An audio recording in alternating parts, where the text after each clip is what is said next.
नमस्कार साथियों, मैं पंडित शिव कुमार शास्त्री ज्योतिषाचार्य, दूरदर्शन आकाशवाणी प्रोग्रामर।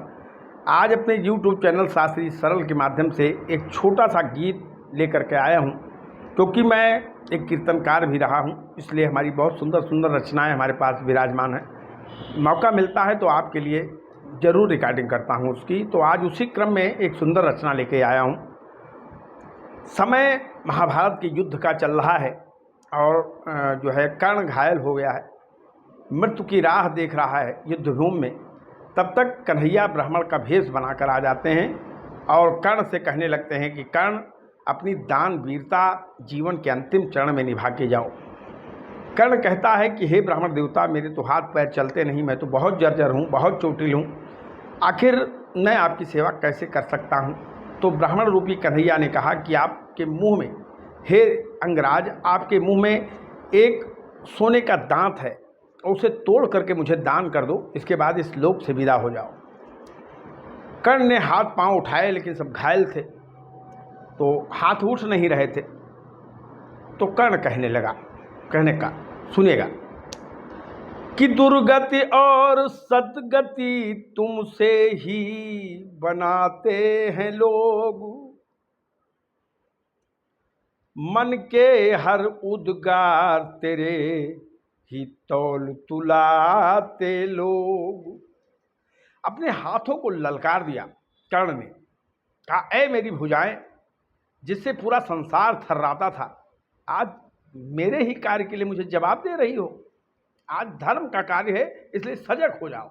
अपनी घायल भुजाओं से कर्ण कहने लगा कि साप शुक्र का खाकर बलि ने कर संकल्प उठाया। कहा, तुम्हारे जैसे हाथ महाराज बलि के भी थे, जैसे मेरे हाथ हैं, जैसे तुम हो। और महाराज बलि ने 3 पांव देने के लिए वामन को संकल्प ले लिया। शुक्राचार्य ने समझाया कि ये वामन नहीं है, ये नारायण है, तुम्हारी सारी धरती नाप लेंगे, तुम्हारा पूरा देश दुनिया ले लेंगे, तुम बर्बाद हो जाओगे। लेकिन माना नहीं बलि। आखिर भुजाएं उठ गई तो उठ गई। इसलिए कर्ण कहने लगा अपनी भुजाओं से कि ऐ भुजाओं, कि शाप शुक्र का खाकर बलि ने कर संकल्प उठाया। अपने गुरु की बात नहीं मानी। धर्म की बात आई तो गुरु की बात नहीं मानी राजा बलि ने, और गुरु ने श्राप दे दिया कि तुम रसातल चले जाओ, लेकिन कोई परवाह नहीं किया। संकल्प ले लिया, वामन से संकल्प कर लिया, वामन ने संकल्प पढ़ दिया 3 पांव गुड़िया का। कहना पड़ा कि शाप शुक्र का खाकर बलि ने कर संकल्प उठाया, और खाली हाथ गए ना वामन, दान में तन न पुआया। त्रिलोकदर्शी गुरु जिसका, शुक्राचार्य जैसा, जिसने बीज मंत्र बनाए शिव के तमाम और मृत्युंजय मंत्र रचा, देवताओं को जिंदा कर दिया, उस परम ज्ञानी गुरु का धर्म के लिए तिरस्कार कर दिया राजा बल ने। तो खाली हाथ गए ना वामन, दान में तन न पुआया। इसलिए कर्ण कहने लगा, ऐ भुजाओं, शिव के बाजू ने तराजू काट के तन चढ़ा दिया। कहा, महाराज शिव थे, धर्म कबूतर बन के आया और कहने लगा, यमराज कहने लगे कि जब तक इस पक्षी के बराबर तुम मुझे मांस दे दो तो मैं पक्षी छोड़ दूंगा। और महाराज शिव ने अपना अंग काट काट करके चढ़ा दिया, भुजाओं ने उफ नहीं किया। तो शिव के बाजू ने तराजू काट के तन चढ़ा दिया, इसलिए कि ऐ बाजू धर्म पर रहियो।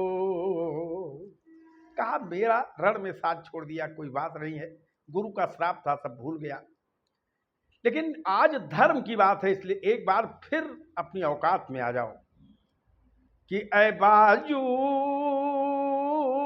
धर्म पर रहियो। अरे रहियो, ये जग छूट जाए तो, कहे संसार छूट जाए तो छूट जाए, लेकिन धर्म नहीं छोड़ना है।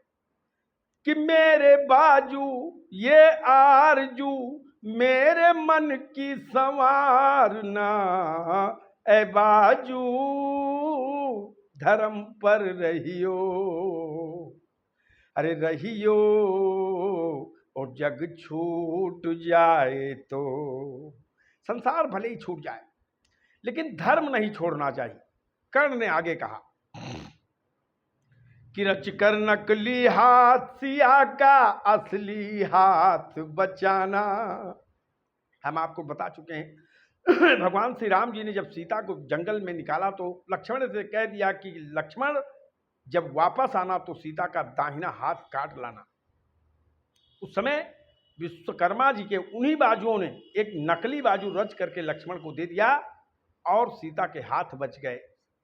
कहने लगा कर्ण कि ऐ बाजुओं, ऐ मेरे घायल बाजुओं, कि रच कर नकली हाथ सिया का असली हाथ बचाना, और मेघनाथ के हाथ की तरह सुलोचना समझाना। तुम क्या जानते हो, तुम तो केवल घायल हो। कर्ण कहने लगा अपनी भुजाओं से कि तुम तो घायल हो और जवाब दे रहे हो। अरे मेघनाथ का हाथ कट गया था लेकिन वो कटने के बावजूद लंका में गया और अपने मरने का पूरा वृत्तांत अपनी पत्नी से बताया। खड़े हो जाओ।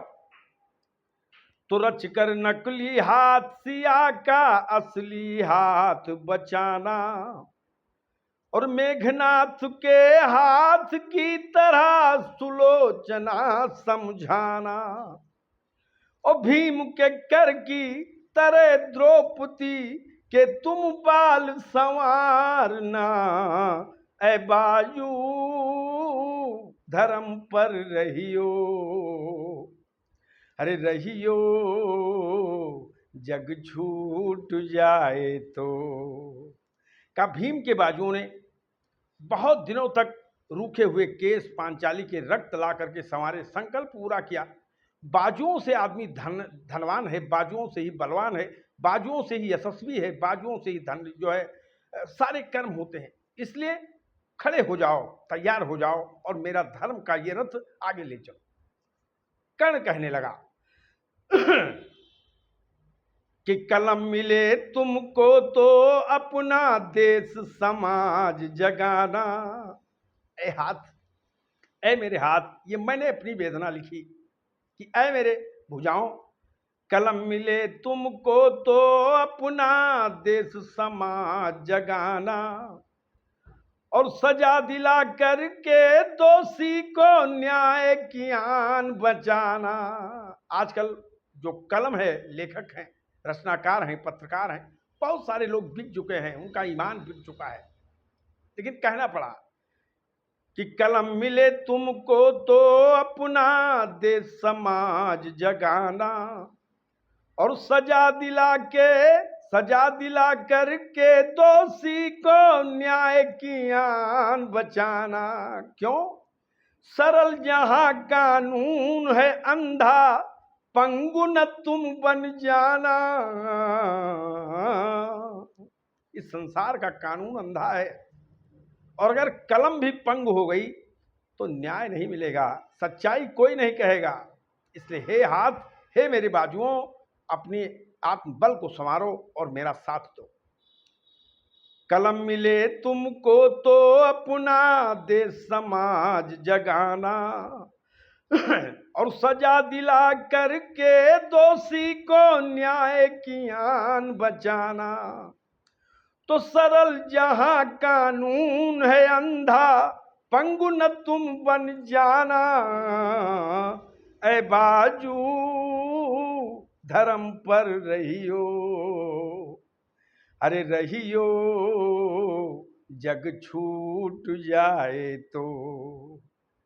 क्योंकि अंत में आपके अपने हाथ ही काम आते हैं साथियों।